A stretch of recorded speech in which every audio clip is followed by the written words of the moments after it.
On my wedding anniversary, my husband handed me a letter and said, "Your sister told me everything." My blood ran cold as he added, "I know what you did." I shook my head, "I have no idea what you're talking about." But when I opened the letter and saw what my sister had written, I realized she had been planning to ruin my life for years. I never thought my life would take such a turn. I'm a 34-year-old woman, and until recently, I believed I had a solid marriage with my husband, Daniel. We've been together for 10 years, building a life in a cozy neighborhood in Chicago. My younger sister, Jessica, has always been a significant part of our lives. She was my maid of honor at our wedding, and we've shared countless memories together. But everything changed on our 10th wedding anniversary. Daniel planned a beautiful evening for us, a dinner at our favorite restaurant downtown. The ambience was perfect, the food exquisite, and for a moment, I felt like we were newlyweds again. After dinner, we took a stroll along the Chicago Riverwalk, reminiscing about our journey together. I felt so grateful for the life we had built. When we returned home, Daniel's demeanor shifted. He seemed distant, his eyes avoiding mine. I asked if everything was okay, but he just handed me an envelope.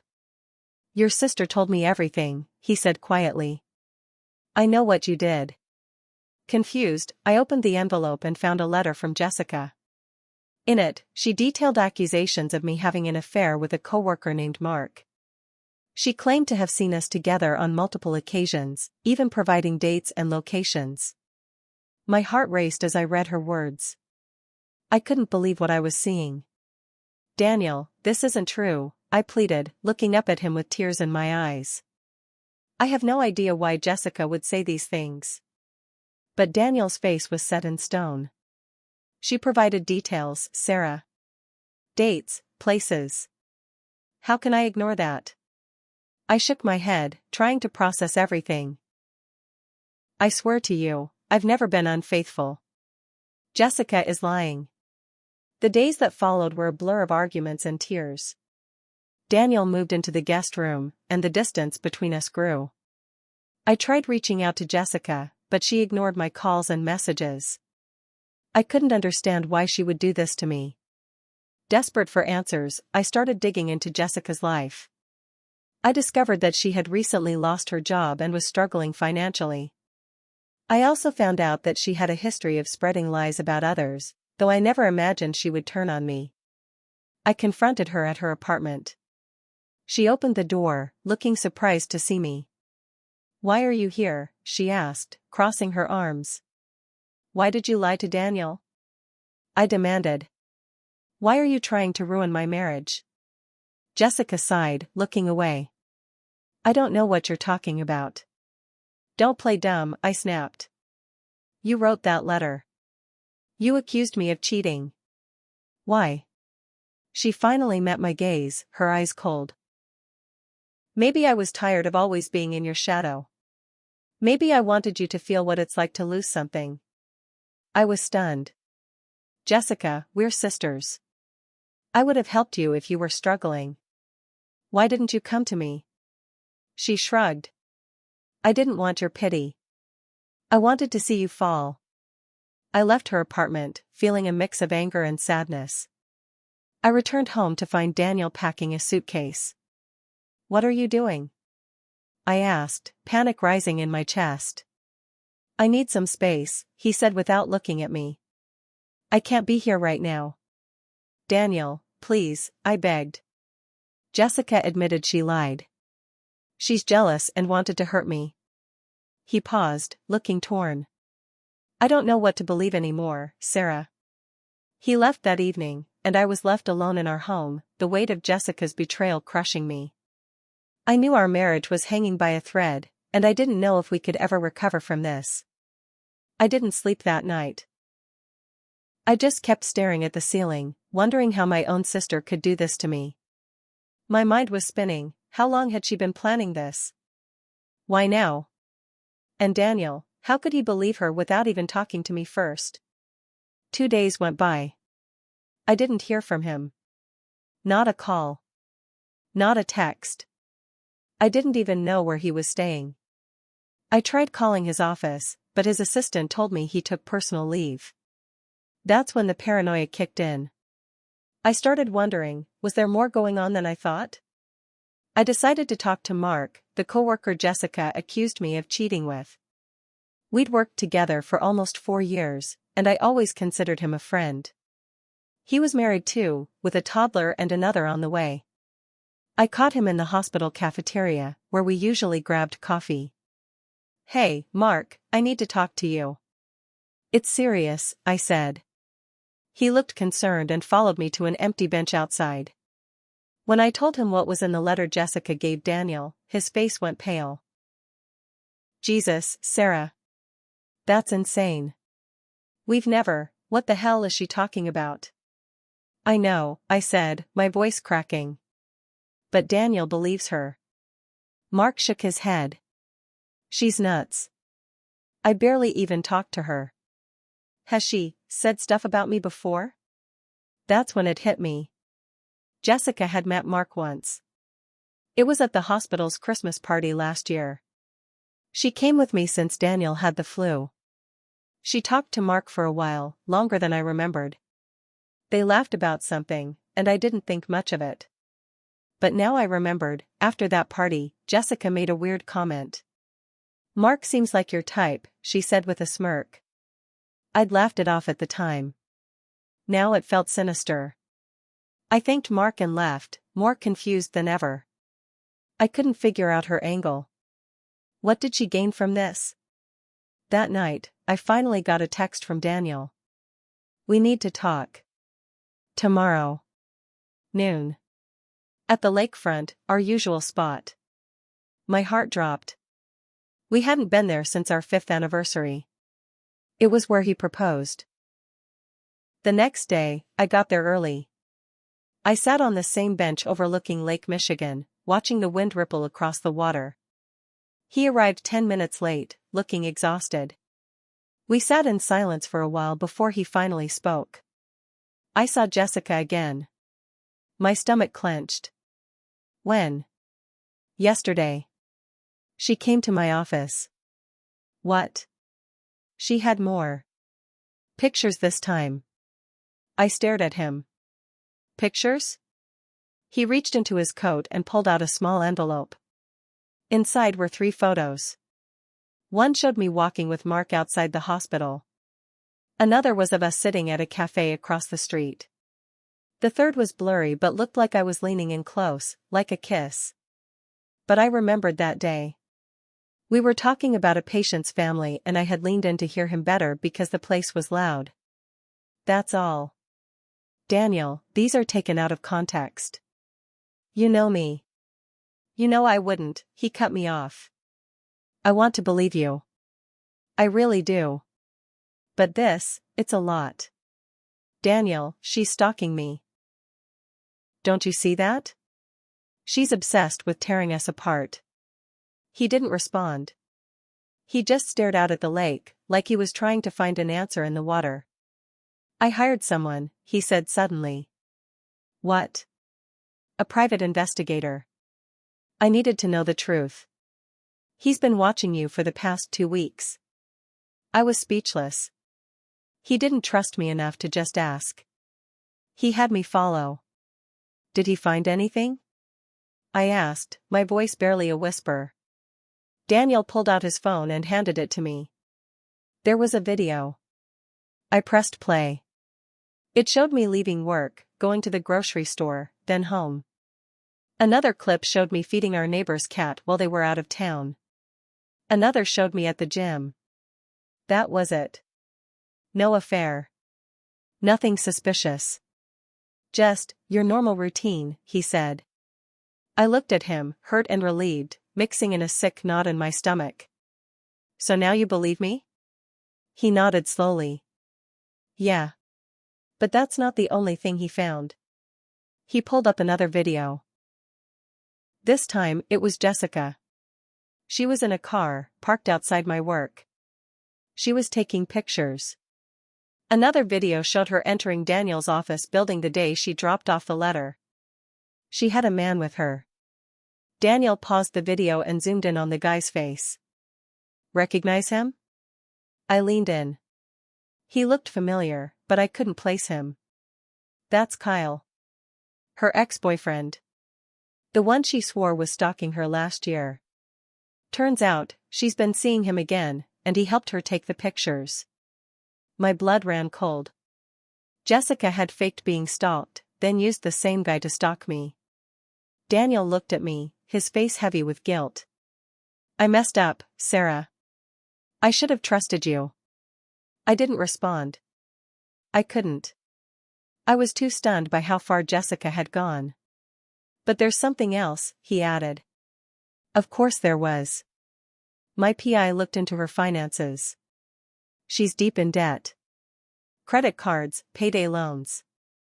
And a few months ago, she applied for a life insurance policy. My eyebrows shot up.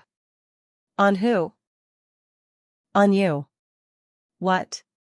She listed herself as a beneficiary. She forged your signature. It didn't go through because the company flagged it. I stared at him, horror blooming in my chest. Daniel, what if she's not just trying to ruin my marriage? He met my eyes. That's what I'm afraid of. I didn't sleep again that night. My mind couldn't stop replaying what Daniel told me. Jessica faked stalking, lied about me cheating, took staged photos, and now there was a fake life insurance policy with her as the beneficiary?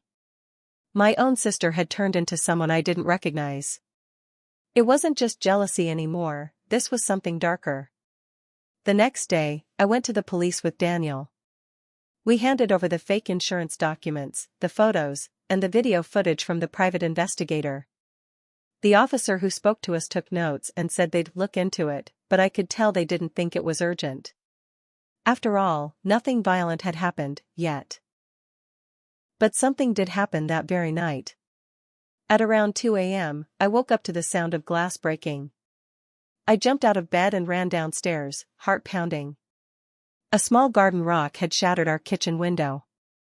Nothing had been stolen. No one was in the house. But on the counter, right under the broken glass, was a note written in red marker, liar. Homewrecker. You deserve what's coming. I froze. Daniel had stayed at a hotel again that night, still needing space. I called him immediately. Then I called the police again. They showed up, took fingerprints, and logged it as a harassment incident. Still, no arrests. No real action. Jessica wasn't officially a suspect, and without proof, there was nothing they could do.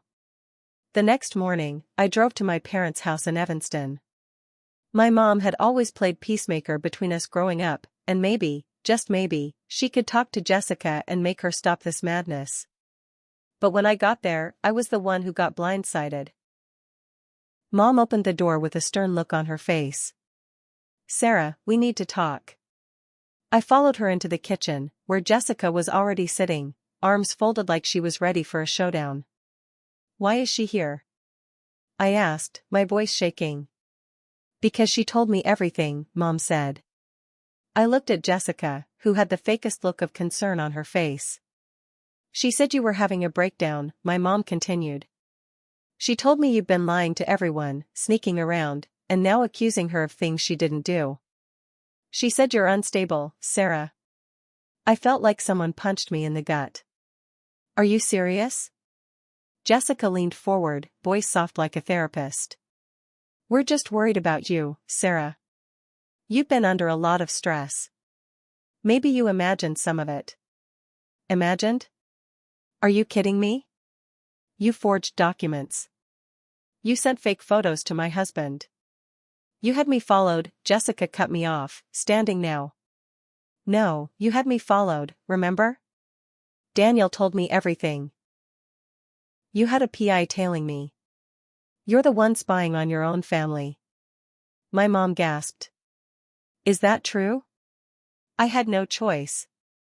I snapped. She made up an affair and destroyed my marriage. You think I just made that up? Jessica started crying. Real tears this time. Or maybe she was just good at faking them. She's obsessed with ruining my life, Mom.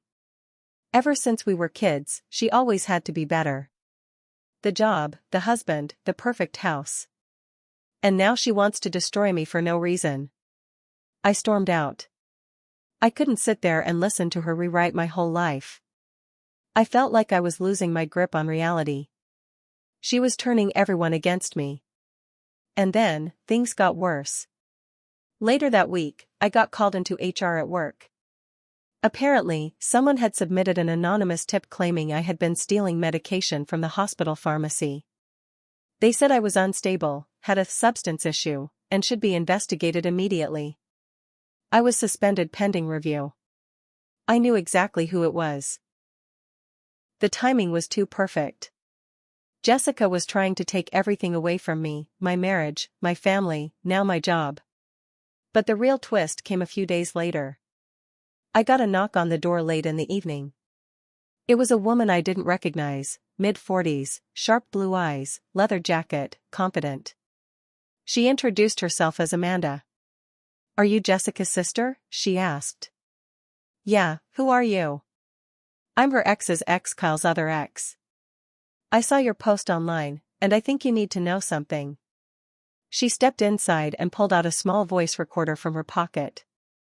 "I'm not proud of it, but I used to record Kyle during arguments. He never knew. A few months ago, I went through the recordings during my own custody battle. I found something weird. Something about your sister." She played the recording. It was Kyle's voice.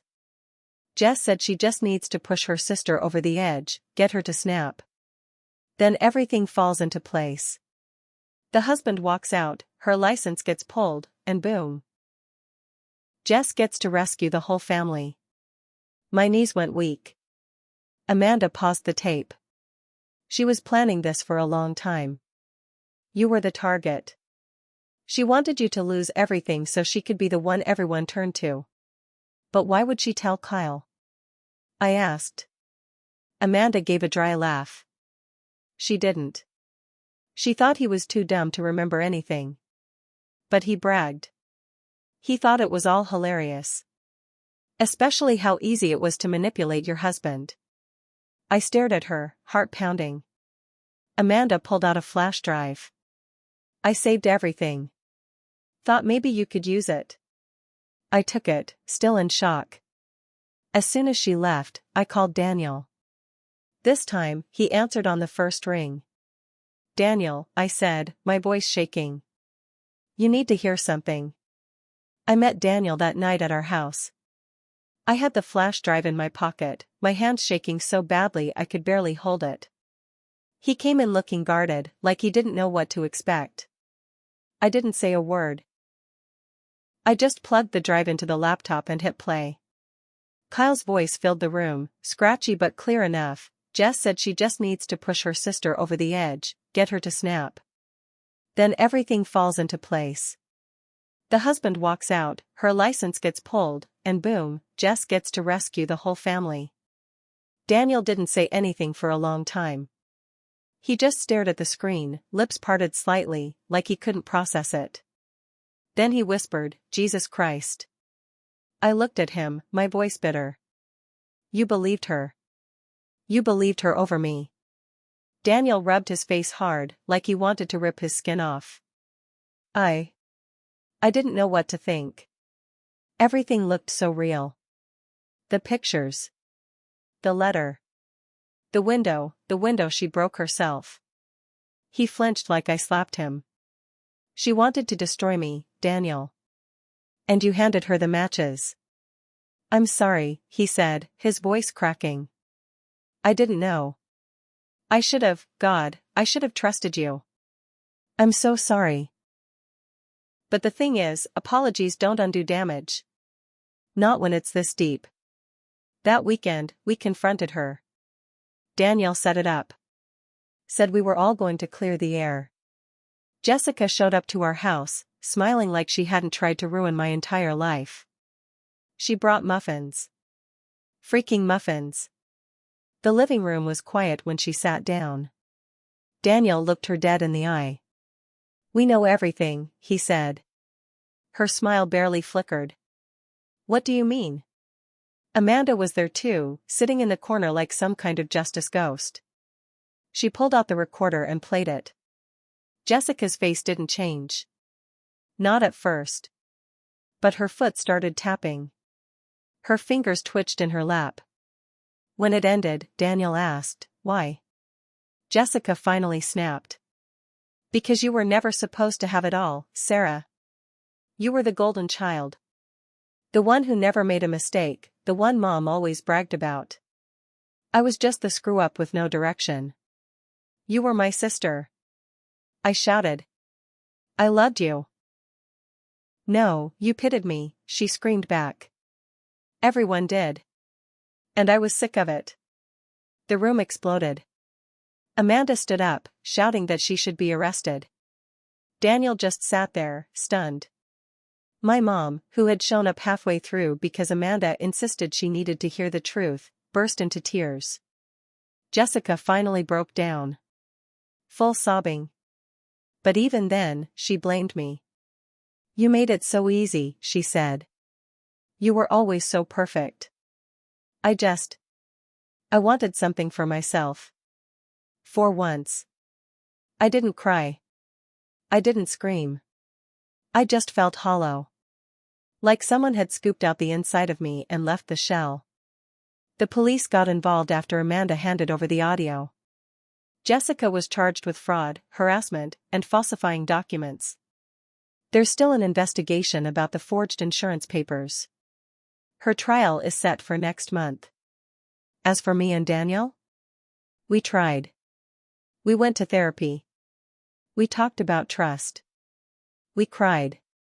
But in the end, I couldn't get past the fact that he chose to believe her. That when it mattered most, he didn't even give me the benefit of the doubt.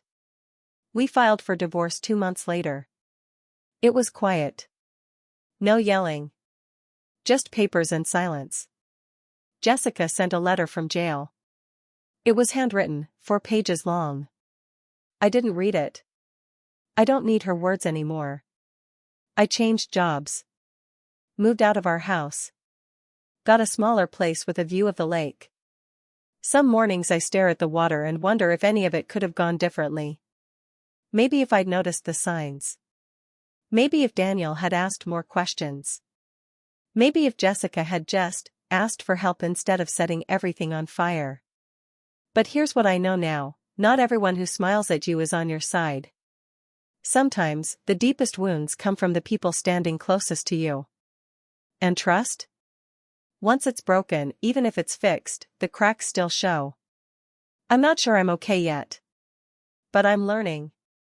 One quiet day at a time.